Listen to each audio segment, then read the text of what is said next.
Welcome to season 2 of Critical and Curious. Who would have guessed? I was hoping. We will be exploring the oeuvre. Pronounce it for me again, please, Bob. If you're looking for me to pronounce French correctly, you've come to the wrong place. What's your pronunciation? I pronounce it oeuvre. Oeuvre, excellent, thank you. The oeuvre of Keanu Reeves. I am Professor Charisse Lepre, and I am joined by the illustrious Bob Thompson. Thank you so much for joining me, and thank you for being willing to have this conversation. Oh, this is going to be a fun one. Yes. Keanu Reeves has been a household name for 30 years now, with the release of Bill and Ted, February 17th, 1989. The popular understanding of Reeves is still plagued by this role of Ted. He has been discarded as pop trash. As one of our colleagues said when I mentioned our focus this season, has any other bad actor been in so many good movies? The goal of this season is to explore the narrative that is Keanu Reeves, how he represents our understanding of American culture, the American male, and the discussion of quality in American cinema. Last season, we did a close study of all 8 Fast and Furious movies. And what was most delightful about that was taking the opportunity to critically unpack content that largely has been discarded as trash. So as we thought about what are we going to talk about this season, we knocked around some ideas, and in the end, we came to Keanu Reeves and the star study of Keanu Reeves. So the question is, what is a star study? A star study is an in-depth investigative study of how a celebrity has been constructed in the collective sentiment of the audience, drawing on both their personal story and their on-screen performances, as well as the audience reception and the socio-political system in which they exist. By weaving together these 3 strands, a star study describes the unique role this individual has had on the public consciousness and popular artistic history. So that's what we'll be exploring over the next 10 episodes. We'll be going technically from Bill and Ted all the way up to John Wick, although we acknowledge that he has a body of work before Bill and Ted, both screen and stage. I'm excited because this week is the 30th anniversary of the release of Bill and Ted. So here we are 3 decades later. They've recently announced that there is a Bill and Ted 3 coming. With the 2 original people, right? With the 2 original people and the 2 original writers. I'd really like to talk about buddy Keanu today. That is, who is Keanu Reeves in a buddy film? Specifically, both Bob and I watched Bill and Ted, as well as My Own Private Idaho. Before we begin, I have to present you with a gift. We got a thing now. So I would like to give you a copy of Bill and Ted's most excellent adult coloring. Oh, thank you so much. That's better than my Fast and Furious automobile. Yeah, there's a lot of fun Bill and Ted memorabilia out there. I feel like this is totally bodacious gift. It's not heinous. Let's talk about Bill and Ted first. Bill and Ted is 1989, and it features Keanu Reeves and Alex Winters as 2, as Sheila Johnston puts it, terminally dim high school students who need to travel back in time in order to pass their history project. First question, as always, who is Keanu Reeves' character in this movie? And how does this stand out to you? Please, Bob, begin. This was I had seen other movies that Keanu Reeves had been in before, but he had totally not registered. This is the first time where he really jumps off the screen. And this truly is a buddy movie, because even though Alex Winter gets much less kind of attention after this film, he gets some of the best lines in this movie. First of all, I think this was a character that had been emerging for a long time. Jeff Spicoli in Fast Times at Ridgemont High is 1982, I think. And then we had yet another pair of LA adjacent types in Wayne and Garth in Wayne's World. So you had this type of character that I think was percolating in the American consciousness. Not that they were ripoffs of each other, but they were expressions of something very important. I was thinking Cheech and Chong, because, as we think through this sort of dopey duo. Yes, Cheech and Chong make perfect sense, and certainly that Spicoli connection. What's so interesting about Bill and Ted, however, is they're not stoners. Or if they are, they're very much in the closet about it. They are stoned by birth, not Yes. by actual consumption of anything to alter their consciousness. And that's one of the many things that gives that film such a kind of charming, innocent, kind of G-rated, I'm sure it was PG, but kind of family-oriented feel to it, which I think really works for that program. There is, and I have to get this off my chest right from the very beginning, there is one big cloud that hangs over this movie, and they're aware of it, and Alex Winter has commented about it, and that is the use of the F word. And by that I don't mean the usual F word, which I don't think this film includes, but the F word that refers to a pejorative, homophobic term. And you can watch this now, and I think it holds up beautifully. I really love this film. And then they do that chest bump and they say that. Whoa!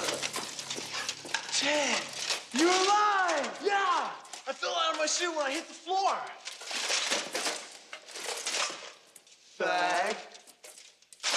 Dude, you totally throwing that. You can't make that completely indict this entire film, but it demonstrates how that kind of thing can leave these time bombs for later audiences that are very hard not to see by contemporary standards. I completely agree. Although in defense of it, as I'm always excited to do, in defense of it, the film seems self-aware of it. And that is to say that Bill believes that he has just witnessed the slaughter of his best friend. You killed Ted, you medieval dickweed! He is emotionally distraught. And that's really what makes this a buddy film, is they are two halves of a whole. They are each other's soulmates. And his soulmate has just been slaughtered, and there is a love there. And when that love becomes vocalized, there's accusations of homoerotica. Right. Which we could expect from characters at that time of their profile. Absolutely. And I guess that also bugged me. Absolutely. I think I have a note about it, the way in which that F-bomb is discarded, but they're also acknowledging that they're having a loving moment, and that makes them uncomfortable. In the sequel, because I had to watch it, I couldn't help myself. In Bogus Journey, which I'm going to try not to usurp this conversation because I enjoyed it way more than Excellent Adventure, as did Siskel. Did you really? Because I did it. Really? I love me a good doppelganger. Okay. I love me a good doppelganger. It's very self-aware. But there's that moment where their evil robot us's go to throw them off the cliff, and they turn to them and they go, "We know you're about to kill us, but we still love you." And they drop that line again.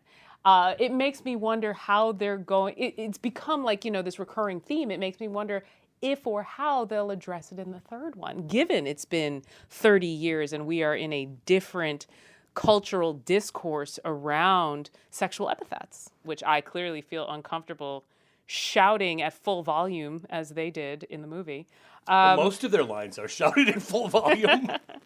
I think diving straight into it, I appreciated that line because it demonstrates the uncomfortable homoeroticism that is inherent within any given good buddy movie. Yeah, okay, that's true. And also the nature of clearly the best relationships they have in their lives are with each other. Yes.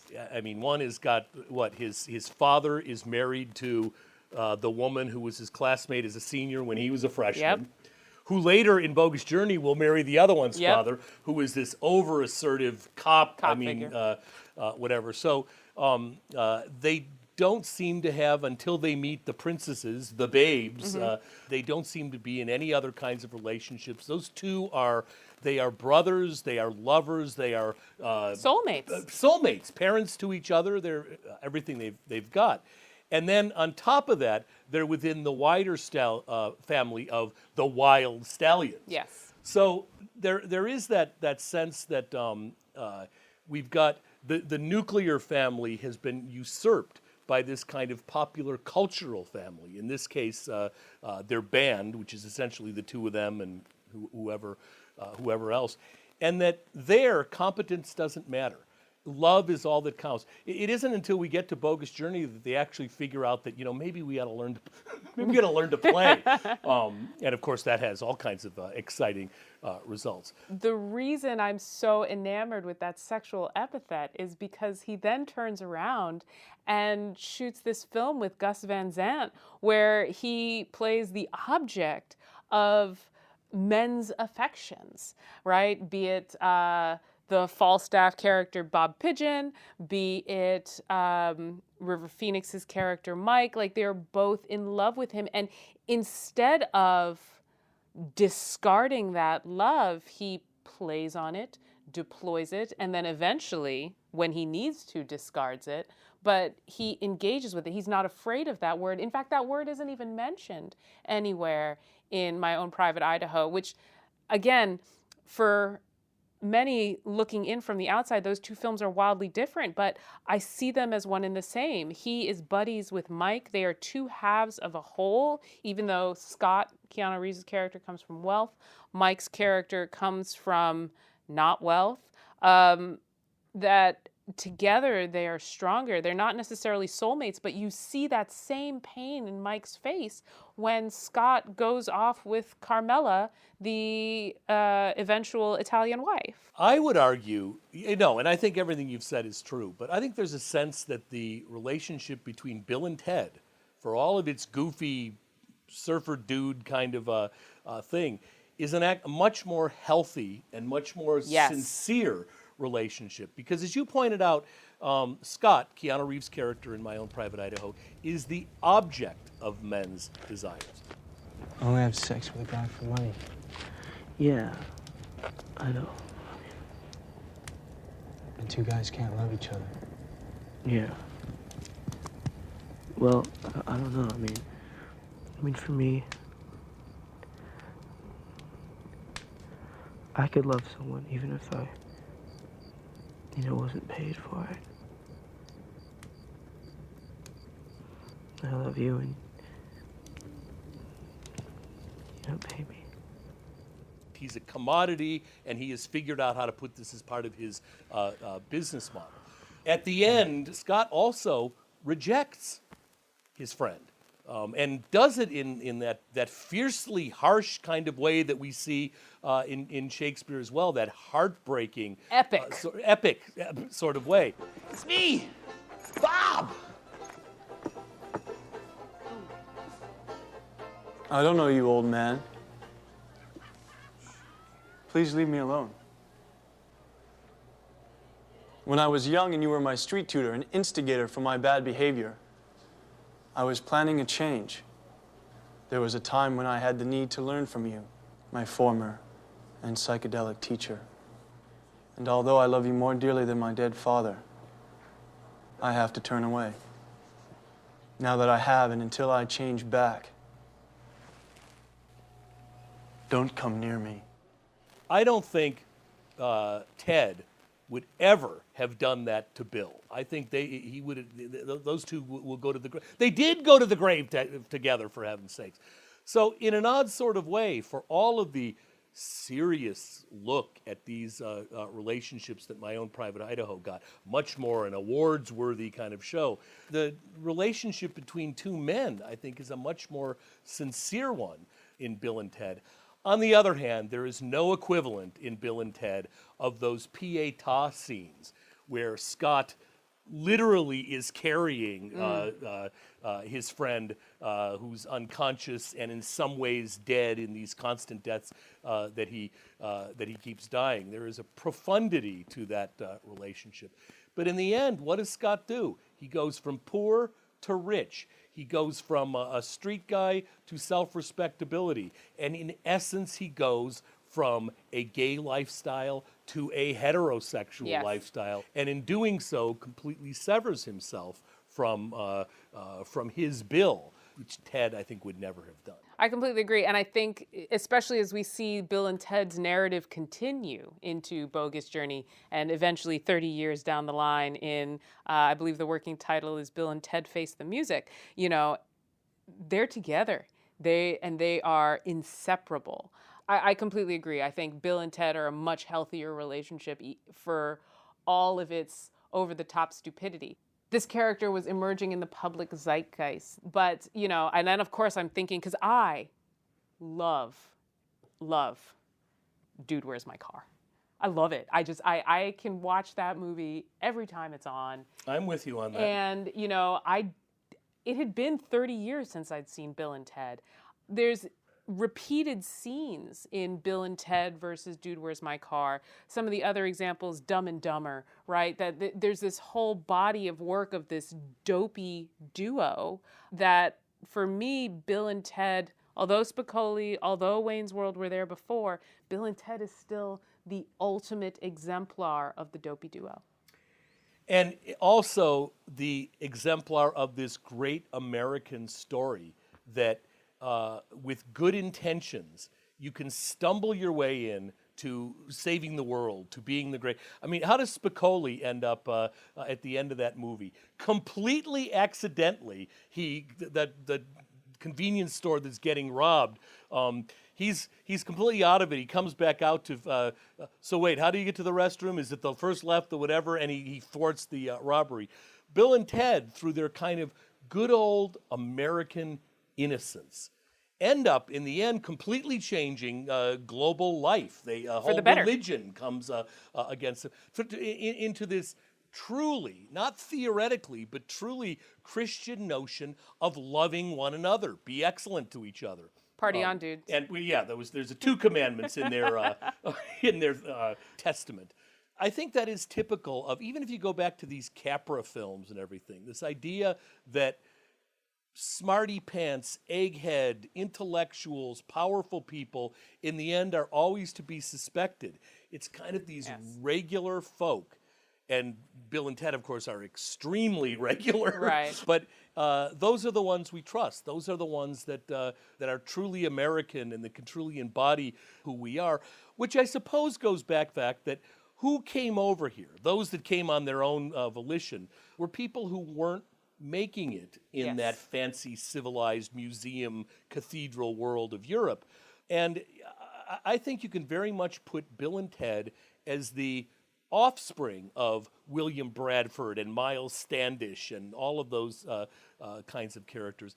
And even when you look at American politics, how the fancier you are as a candidate, you have to pretend that you grew up in a town called Hope and your dad was just a grocer and you're whatever. If one embraces one's intelligentsia. It's put it this way. When you were a kid, if you spoke all your French words with the right dialect, if you knew the answer to every question, did everybody want to spend time with you? No, they wanted to steal your lunch.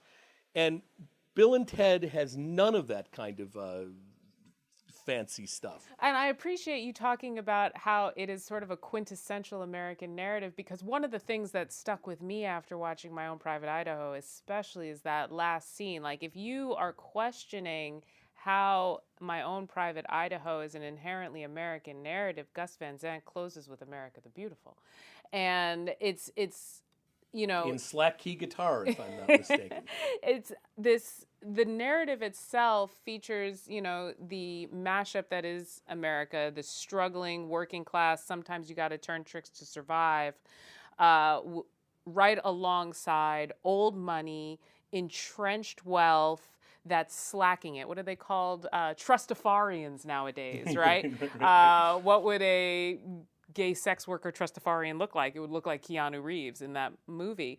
Keanu Reeves plays both halves, right? He plays the dim, super normal, very regular, stumbling through into success, and the third generation, wealthy bonfire of the vanities looking kid. Yes, this whole idea of this being the quintessential American story. What are the songs you hear in the background of My Own Private Idaho? Home on the Range, Yep. for heaven's sakes. There's a campfire cowboy thing, which is Long before Brokeback, long before. Very good, thank another you. buddy film. And that's a really important scene. He Yeah. tells him he loves him for the first time, and he's kind of rejected, which implies that he will be rejected further later. And then American the Beautiful plays throughout that. But once again, to keep reclaiming that what My Own Private Idaho does in such kind of serious, this is an art film, take me seriously kind of way, for example, a relationship between two men, you always go back to Bill and Ted only 2 years earlier, and you see that it's doing the same thing. It's just doing it in a lot less, obviously, I don't want to say pretentious, but Self-important. it's doing it with less, with less of a pedigree. For example, this idea that Bill and Ted, and for that matter Idaho, are these quintessential American stories, Bill and Ted claims even more than that. It claims that it's a quintessential world history story. Yes. Its major structural theme is that they go back through time and prove that the good old-fashioned American goofball, Joe the plumber, whatever you want to call this character, can be equally at home with Attila, with Beethoven, with it's Genghis. Freud. Genghis, right, okay. 'Cause we're They'd on a be first name fine with basis. Attila as well. Yeah. That was Night at the Museum. We'll get to that. Across the board from, Joan of Arc. Joan of Arc, they get along with all these people. Socrates, Yeah. as they call him. And I think in many ways, that film, in a very short period of time, I think it's like 90 minutes, Yep. 91 minutes, something like that. They systematically go back and retroactively claim all of these great historical moments and plant the flag of Bill and Ted, regular average Joe American. Literally. Literally. And that's kind of an ambitious project for a 90-minute goofy movie where most of the lines are, whoa, and yeah, and that kind of thing. No way, dude. Yeah, right, exactly. And even that, the way they brought that language that, of course, was already emerging, what Moon Zappa was doing, Valley Girl, Valley back Girl. in the early 80s, and Spicoli in 82. But they kind of, I think, normalized and totally naturalized that. And that's not easy to do because a lot of the language they used is actually pretty fancy words. Yeah. And that's part of the fun, is that here are these guys that are supposedly dim, but they're throwing around these 3- and 4-syllable kinds of words that some of the viewers may not have known at that point. And that takes a degree of acting. And I think Keanu Reeves made that effortless. Those are Shakespearean words. Oh, yes. And, this sort of reappropriation in the Valley Girl, Valley Dude speak of sounding intelligent with big ass words is part of the character, but also makes an explicit connection between these two films that I don't think I would have appreciated had I not watched them together looking for those. I wouldn't have either. And it also gets back to this deep American vein. Doesn't any of this sound familiar? Bigly. There's one could say that one of the great American stories is kind of the big con. For one thing, genetically, if you weren't already here, natives, if you weren't brought here against your will, indentured servants and people that were brought in bondage, it's likely that somewhere back there, those people who've been here for a long time, bought into a con job. Oh, you get to America and there's gold running in the rivers and there's land to be had for the fruit the size of whatever. Our ancestors, my ancestors, were suckers. I believe Carlin said it's called the American Dream because you have to be asleep to believe it. You're right. Okay. So Speaking of Carlin and Rufus. that's right. Who, alas, won't be in the third, unless they can go back in time and tell him to do his shots ahead of time. Yep. But so anyway, this whole idea of all their rhetoric, all their words, which they do beautifully, but all of it being smoke and mirrors. They're less, I think, in the tradition of George Washington than they are in the tradition of P.T. Barnum. But that makes them able to go back through the centuries and immediately wheedle their way into the hearts of everyone from Genghis Khan to Joan of Arc to the fabulous princesses, as they keep calling them. So I'd also like to talk a little bit about what Keanu brings to it, because like I said, for many people, this is their introduction to Keanu, but it's worthwhile to mention that he had been acting for, I guess he came to acting around 16, 17, so technically late in the game, but went to acting school, did stage plays, was enamored with Mercutio. His director says, all these boys were trying out for Romeo. He didn't want Romeo. He wanted Mercutio. He wanted that sort of dynamic, slick, I had not heard that story. undercover kind of conversation. And I think that understanding that he wants to be a seasoned actor adds more to this character, because when we see it, we don't think he's acting. We think this is Keanu Reeves, which is, of course, a classic American acting structure. It's like Keanu Reeves brings who he is to this character, and that's what we expect from the American actor. But at the same time, he is acting in this role to the point where, as we think through My Own Private Idaho and Bill and Ted, we see the similarities, but we also see the disparities. And in the American imagination, Keanu Reeves is Bill and Ted, but in the Hollywood imagination, he was his character from The River's Edge, which is a 1986, 87 movie where it's a high school inspired by a true story where one of the boys kills his girlfriend and then brags to all of his friends, and all of his friends see the dead body, and eventually it's Keanu Reeves who said, we need to go to the cops, right? And effectively betrays his group of friends. That was the film that Hollywood directors like Van Zandt, Bigelow, Coppola saw the potential in him.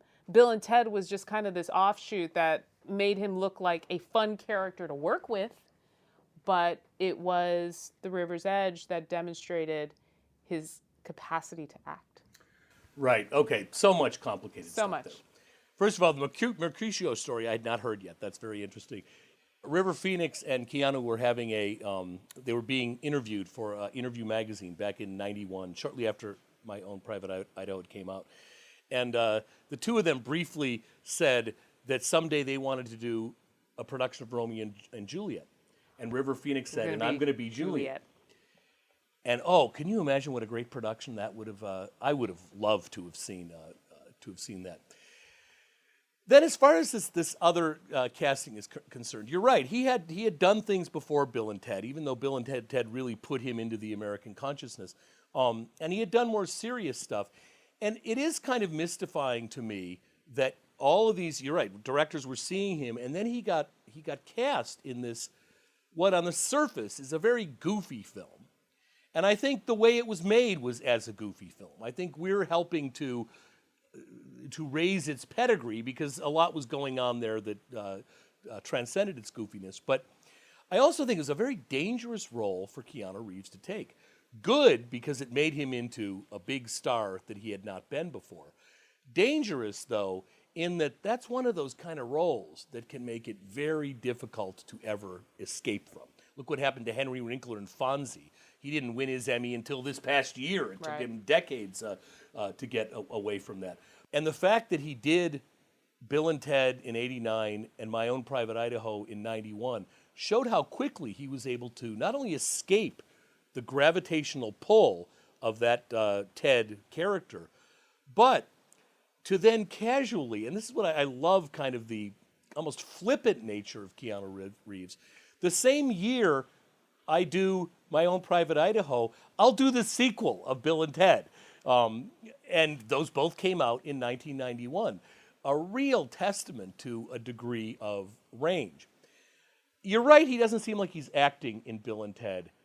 And clearly he is, because we've seen him in quote-unquote real life in interviews and all the rest of it. But he does pretty much play one note in Bill and Ted. Oh, absolutely. I mean, there is not a lot of, he's not asked for a lot of range. He does that one note really well. It's less a range of emotion and character development and more of a ranges of loud, louder, or loudest. Well, you know, when you can't play your instrument, you just play it louder. Well, that's right. On that note, one of the things I do want to mention is you say, you know, Bill and Ted was a career risk. But in an interview with Interview Magazine, they ask him, you know, don't you think that My Own Private Idaho is a career risk, a risk to your image? And I believe his response is, why do I care about my image? What am I, a politician? No, I'm an I read actor. that interview. Yes, Yeah.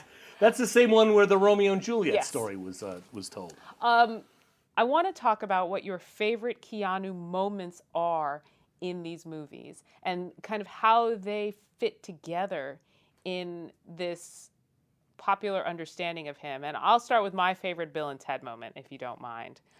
It is the very first scene. And maybe it's not, I don't even know if I can have a favorite Keanu moment because he is only half of a whole with Ted. But my favorite Keanu moment is that very opening scene where they have that ridiculous logic of American fame. Ted, while I agree that in time our band will be most triumphant, the truth is, Wild Stallions will never be a super band until we have Eddie Van Halen on guitar. Yes, Bill, but I do not believe we will get Eddie Van Halen until we have a triumphant video. Ted, it's pointless to have a triumphant video before we even have decent instruments. Well, how can we have decent instruments when we don't really even know how to play? That is why we need Eddie Van Halen. And that is why we need a triumphant video. That is a perfect embodiment and metaphor of the, you know, American road to fame. It just goes round and round until you accomplish nothing. Okay, I will. That's the beginning. That's the first. I love it. I'll give almost exactly the same bookend of that toward the very end. We traveled through time. I mean, we met lots of great leaders, and we got an A+ on our history report. And look at us. Nothing's different. Maybe it's time we get Eddie Van Halen. Maybe we should start learning how to play. Maybe you're right, Ted. What I like there is, you're right, the beginning shows that whole endless thing, and we could use that to describe people, you know, with their blogs and their internets and all that kind of stuff. But in the end, there's this glimmering that maybe they're not so dumb after all, because they have learned something, which is we used to just play air guitar. Now we should maybe learn how to play a real guitar. Yeah. And that to me is very encouraging. There are an awful lot of Americans who want to be the next big, famous, viral, whatever, who never learn the fundamentals. Right, but Bill and Ted will learn that in their second sequel. Yes. I can't wait to see where this goes in Volume 3. Yeah, I'm excited. There's also moments, it's not a Keanu moment, but the history stuff is filled with, and you can go back, it's one of those things, the more times you watch it, you see. There's that whole bit Freud does with the vacuum cleaner tube, which is, you know, ridiculous Freud 101 kind of thing. Right. It ends up in his mouth, and it ends up all over. Sometimes a vacuum tube is just a vacuum Right, tube. not for Freud it isn't. But anyway, there's that history stuff lends for all of that. Slapstick The writers humor. of that either had good liberal arts educations or knew people who had good liberal arts educations, because it's got a lot of arts and sciences requirement service that it gives to people. Absolutely. So then what are your favorite moments in My Own Private Idaho? I'll let you lead that one. That's easier. There's that moment, I don't know if it's the first or the second narcoleptic fit, and Scott, Keanu Reeves' character, has him in his arms. And this looks like Cradling. Michelangelo's thing. And he sits, and oftentimes he recovers these things at the bottom of monuments. And this is in the bottom of a monument, and I forget what exactly it says, but the white people come to America or something like that. The arrival of the white The arrival man. of the white people. Yeah. And there is something just so densely, dystopianly weird and jarring and everything, but this beautiful picture that even though Scott just has sex with boys for money, even though he is obviously not in love with his friend as his friend is with him, he takes care of him. You know, you say sometimes when your friend's having trouble, one friend is carrying you. Well, Scott literally is carrying him through most of that film. He stops in the end, and that becomes very sad. But and it's those images with the I don't know if I would even use the word ironic, but those the coming of the white man, and of course you have these two white men, and they have come. Yes. That image is still strikes me as one of the many beautiful scenes in that film. By the way, this episode 1 may be too early to reveal this, but of all the works in the body of Keanu Reeves, My Own Private Idaho is by far my favorite. Yeah. The other thing that I like, as you're talking about Scott carrying Mike, of course I have to think about the back half of that movie where they are together searching for Mike's mother, right? Keanu goes with him to Idaho, goes with him to Italy, comes, and at no point do you ever see any reason why Keanu might do those things. He just, if anything, he's just killing time to his 21st birthday, which as you're speaking, I'm realizing now that moment he leaves with Carmela might be the precise 7 day. That might be his birthday where he decides, and he has explicitly said, when I turn 21, you will not recognize me. He says that to his father. And when he turns 21, Mike doesn't recognize him either. He turns around and he leaves. So, as we think through Scott's character as a philanthropist or as a caring individual, we see that he's actually just out to sow his royal oats, and he's got exactly 7 days left. Yeah. Which, of course, brings us back to those Henry plays. I mean, this is a complicated film because it's, on one level, it's this retelling of Henry IV, 1, 2, and a little bit of Henry V.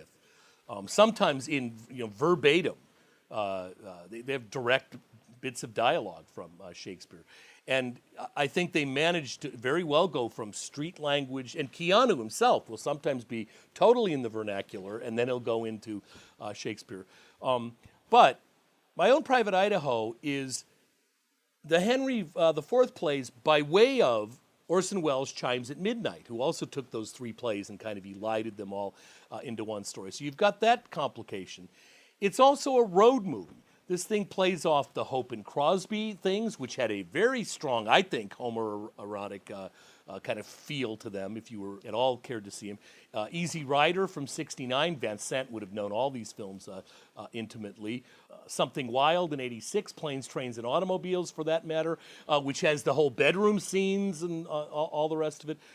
Those all came before. Wild at Heart all came before this came out. And then it's also a Western. It starts with that lonesome cattle call, whatever, cowboy song. One of the first images, that big colossus roadside cowboy.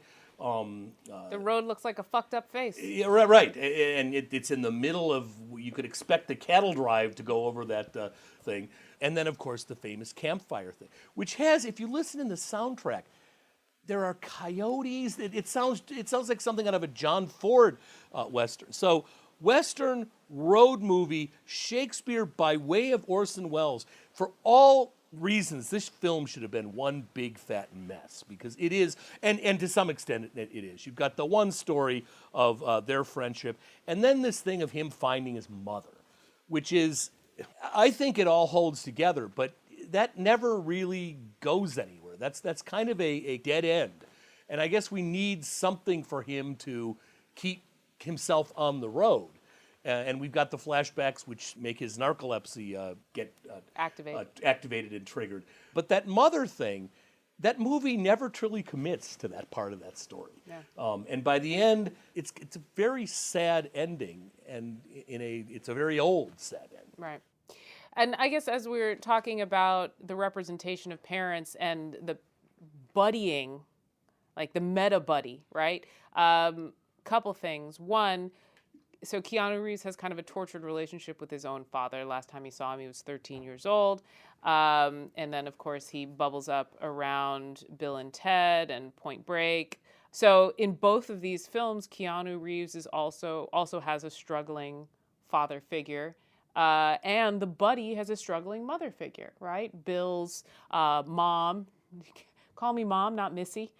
And then, this Ah, that's also right. missing character, Yeah. the missing mother in My Own Private Idaho. So every episode we will have a different adjective leading into Keanu. Today's is Buddy Keanu. The question is, who is Buddy Keanu?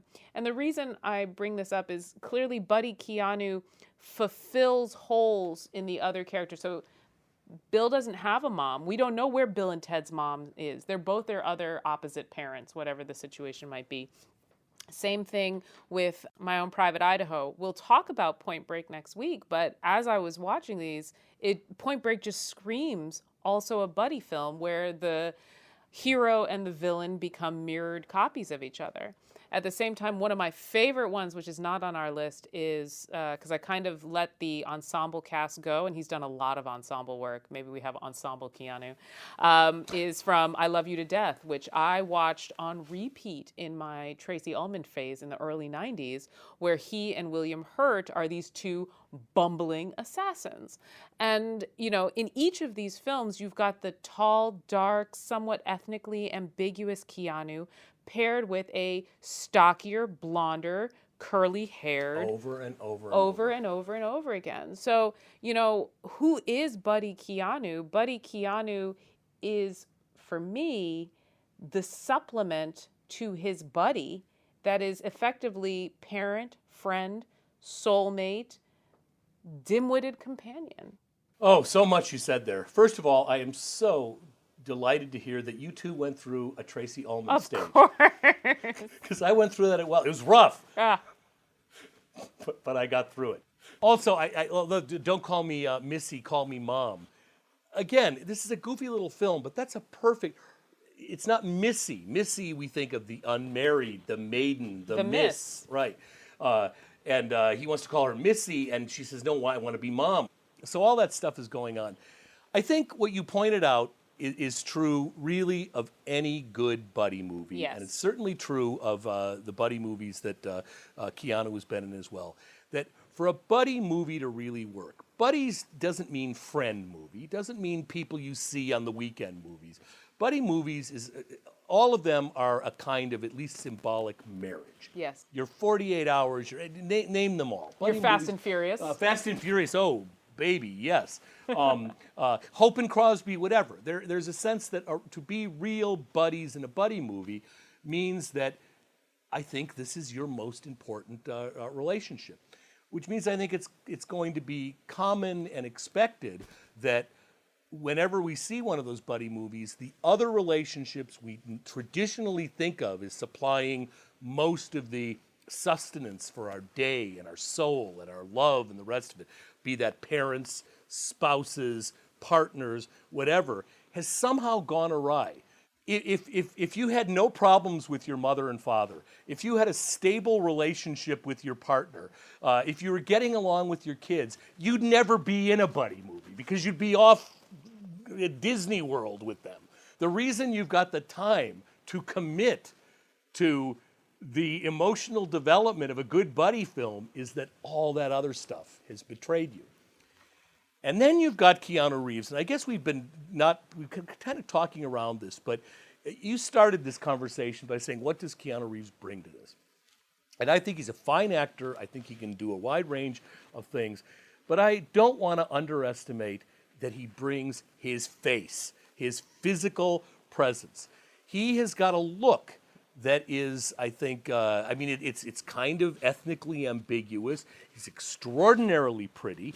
In the movies we've been talking about, he can rock some bangs like nobody's business. And I think there is a sense that he has that look, and I'm going to sound like Simon Cowell when I say this, but this is not science, it's show business. And there's certain people, you simply open your eyes and you look at them, and you want to look at them more. They carry a whole bunch of meaning along with them. And I think, this would not have made him a star, but Keanu Reeves's look, his physical presence, I think is an important part of inviting us into the multiple worlds. I completely agree. In the case of Bill and Ted, in interviews, they've explicitly talked about the reason they were hired, and same thing with River Phoenix and Keanu Reeves, is that there was a connection between these two people off camera, off stage. So when Alex Winter and Keanu Reeves were just sitting in the couch waiting to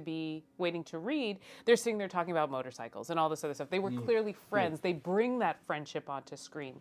Same thing with River Phoenix and Keanu Reeves, met on I Love You to Death, developed a relationship, brought that to the screen. So for me, what he's bringing to this is who he is as a person and his ability to forge relationships with men and then show that on the screen.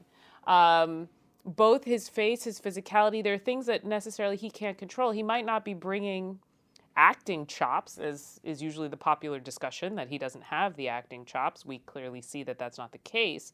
But what he's bringing is his essence of self and the sort of gravity in which people are pulled into him.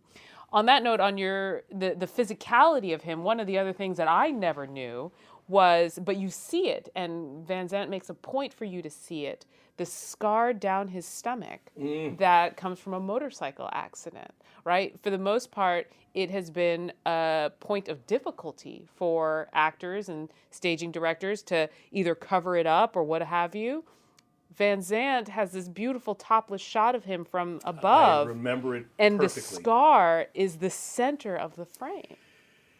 You know, I always connect that with my favorite scene, as I say, the Cradle. Keanu's character as Mary cradling whatever, and that scar. It's vertical rather than horizontal, but it's almost a cesarean. It's almost a sense that here's the evidence that he has given birth. He's got this feminine sort of side, and you are right. There is not only is there no effort to cover that up. That's the center of the frame. Yes. I mean, that is very much a feature of what we're seeing.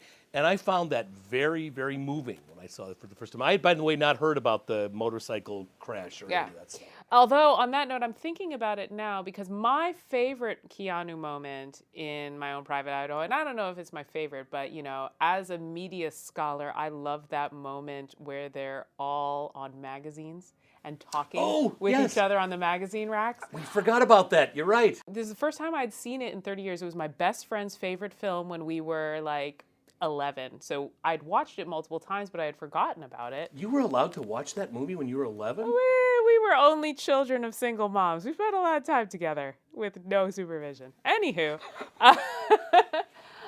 watching it, I'm like, have I seen this movie before or have I not? There's those moments where it triggers. You're like, I've seen this. I love this scene where they're talking at each other and Keanu Reeves is delivering to the camera about who he is, what he is, why he's on the cover or like working in this industry. And then all the other characters on all the other magazines start mocking his money. In that scene, you don't see the scar. He's a perfect cover boy.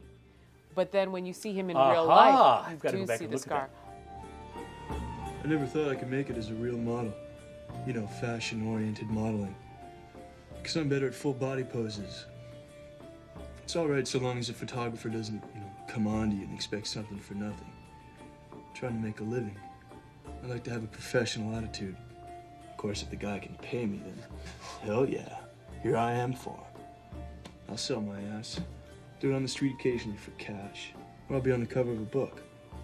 It's when you start doing things for free that you start to grow wings. Isn't that right, Mike? I want to take back my favorite, because now that you brought that, I want that to be my favorite too. Back in the silent era, and I think it was Méliès who did a thing, a short called Talking Poster. Somebody's walking down a sidewalk and the posters all come to life. Mm-hmm. And that was fun enough in and of itself, but you're right, that scene is so much a commentary on the objectification of. There's a whole essay in that little short. What is it? Maybe 2 minutes long at the most. And also the way in which that show should have been a mess because it throws this style and that style. I mean, there seems to be no rhyme or reason, but by the time it's over, it all rhymes and it's all reasonable. And on that note, the stylistic liberties that Van Zandt takes with the sex scenes. Like, those are not strobe. They're shot to look like strobe, and you see they're not. They're stills. But they're not freeze frames. Right. Yes. They're okay. Hold that shot, and let me get Yeah. video What do they call of it? The state fair. There's a name for those. That kind of talent where you hold yourself still, but you're not a freeze frame. Right. The statues where you give them money and then they move. Yeah, and that makes that I think so much more. I mean, I guess part of it is that by the time an audience member watches this in 2019, but even by the time someone watched it in 1991, the idea of seeing naked people in movies in various sex acts had become so commonplace, Right. and was about to become even more commonplace. Certainly is now, and one of the only ways you could kind of make someone stop and look differently at a nude love scene was to shoot it in a totally different way. And those still shots were highly kind of arresting. I won't say alarming, but they were arresting, especially when he's making, when they're with a woman for the first time. Because Right. we see then that he has really crossed over some major territories. And it was also really artistic. You can, otherwise it looks like just another porn shot kind of thing. It's artistic without necessarily having to stage a sex scene, right? Like, I could just put you in a position, shoot it, right? We don't have to thrust. We don't have to act. You're just modeling. And I haven't seen sex scenes or erotic moments like that since. And I'm sure there are. No, I can't think of any either. And it was, I think, a really great solution to all Yes. kinds of problems that both that film and I think the general history of how one presents this kinds of subject matter. But at the same time, it was still erotic. Yes. Frozen shots, especially when they're not freeze frames. Right. Have got a almost fetishized quality all in their own. So Yeah. there was a lot going on in that scene. Absolutely. In anticipation of the rest of this season, taking this, so we're going to spend 10 hours talking about 10 different Keanus across 24 films at least. What are you expecting from Keanu moving forward? Transport yourself to 1991. You've seen him in Bill and Ted. You've seen him perhaps in Dangerous Liaisons. You've seen him in My Own Private Idaho. Well, I think the exercise we're about to engage in, or that we've already started to engage in, part of the underlying theme is this idea of the role of individual actors in how we interpret, in this case, films. And I think that varies in all kinds of ways. I think you've got some people like Laurence Olivier, who is just Laurence Olivier in whatever role he plays. He does it beautifully, and he adapts to the role he's playing. But I think every actor is going to bring their history with them. Their performances are part of an accrual of, an accumulation of what they've done before. What I'm expecting, my hypothesis that we're going to find as we go back and watch these over again, is based on my experience of watching them as they came out. And that is that Keanu Reeves has got, and all actors are chameleons by definition. They have to That's be. their job. That's their job. But that he has got a way of very quickly erasing the slate of what he's done before when he's in a new role. The perfect example would be the ones we talked about today. From his being Ted in Bill and Ted's Excellent Adventure to his being Scott. And I'm not kidding when I say this. I think if I would have not seen the credits, I could have watched those two movies in 1989 and 1991 and totally not known that was the same actor. Right. And I don't think I'm alone in that. There was just something so completely different. And then we move on to his much later work in something like John Wick. The only continuity we have is that all of those characters have incredibly pretty faces. And they're all Keanu Reeves' pretty face. Yeah. But I think unlike a lot of actors, he has really been able to go from a whole bunch of different kind of characters without us continuing to remember that was this person or that was that person or that. I mean, whenever I see James Gandolfini and anything he did before or after The Sopranos, he's Tony Soprano. And it's very hard to get away with that. And maybe part of it is that even though he's an extraordinarily beautiful person, he is generic enough that He can kind of play a little bit to this direction, a little bit to that direction. And I also think he's a way better actor than anybody gives him credit for. In My Own Private Idaho, when he has to both play, and he does at times, that he totally doesn't care about this relationship that he's in, but he totally does care about it. That is a lot harder to do than it seems. And the reason we don't appreciate it is because it looks effortless over and over again. The reason I'm enamored with talking about Keanu Reeves over the past 30 years is he's not winning awards. And that is a really interesting feat because it seems like he's not interested in winning awards. He's interested in doing the work he enjoys. You know, he said repeatedly, I have enough money for 1,000,000 lifetimes. I'm just, you know, getting through the day, finding passion in what I do. And that regularness just screams to me a sort of Gen X Richard Dreyfuss. You know, that he's perfectly ordinary and layers everything onto it. And I think that's, to jump way ahead to John Wick, like his skill set is unquestioned, but he lives a ordinary life in a very nice house. And you don't see it coming until it's in your face. And I think that that is what Keanu Reeves brings to these characters, is tricking the audience into underestimating him. That's very nice analysis, and I think you're right about that. And it suddenly, and not to diss Meryl Streep, but I immediately thought of her for the last 20 years since she's become Meryl Streep. I have a hard time watching her performances. Not that they aren't. She's a wonderful actor. I acknowledge all of that. But every time in the last couple of decades that you see her, you get the sense that you're in the presence of a great thespian. And I think that gets distracting. And she's got to think about this, I think, in her own career. And I love this idea of someone sliding under the respect and accolades and all of that kind of thing so they can just do their job. Because there does become a point, I think, when your acting identity overwhelms anything that you can possibly do. And there's two ways of getting around that. A lot of makeup and do character parts where people forget, like Christian Bale in this Vice. Yeah. You forget that's Christian Bale because you can't recognize him. And I think actually Keanu Reeves has played a lot of parts that he's been able to pull off in that sense. I mean, I don't know about you, but when I talk to people that we're having this 10-week thing on Keanu Reeves, it gets a fair amount of chuckles and snickers. Absolutely. Which it shouldn't after the career that he's had. But it's still...